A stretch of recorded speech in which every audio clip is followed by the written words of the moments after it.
અમદાવાદમાં full on વરસાદ છે અને જો આવો વરસાદ આવતો હોય અને ગુજરાતીના ઘરમાં ભજીયા કાં તો ગાંઠિયાનો પ્રોગ્રામ ના બને એવું તો શક્ય જ નથી. હું તમને બતાવું કે આજે અમે શેનો પ્રોગ્રામ કર્યો છે. જો મસ્ત મજાની ચિપ્સ તળાઈ ગઈ છે અને રેડી થઈ ગઈ છે અને અહીંયા ગાંઠિયાનો લોટ મમ્મીએ બાંધી દીધો છે, પણ હવે એને હરખાઈ કહણવો પડે ને એટલે પપ્પા થોડી હેલ્પ કરે છે. બરાબર ને મમ્મી? હા, મજબૂત માણસ જોઈએ. બરાબર છે. એટલે મમ્મી છે અમારા ગાંઠિયાના માસ્ટર, તો મમ્મી ગાંઠિયા બનાવવાના છે. ચિપ્સ થઈ ગઈ છે અને પૃથક સલાડમાં શું છે કહી દે ચાલ.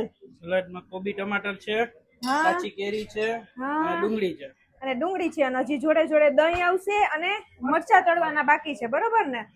શું કે મમ્મી, આજે ન્યૂઝમાં તો એવું બતાવે છે કે આપણે બોપલમાં છે ને 9 ઇંચ જેટલો વરસાદ થઈ ગયો છે, તો પરફેક્ટ મેનુ છે ને આજે આપણે.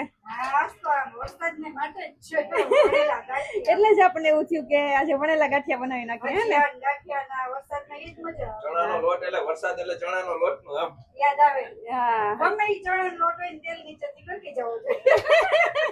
એ વસ્તુ બધાય કાઠિયાવાડી ચાલે. હા, અને આપણા ગુજરાતીના ઘરમાં તો તરત પ્રોગ્રામ થઈ જ જાય. બરોબર ને? એમાં આપણા ઘરે તો ખાસ. હા, ગાઈસ અમારે તો છે ને મેનુ ફિક્સ થઈ ગયું છે. તમારે લોકોને શું આજે પ્રોગ્રામ છે બધું કમેન્ટ કરીને કહેજો. ઓકે, ચલો બધા કમેન્ટ કરી દેજો. બરાબર ને? બરાબર છે.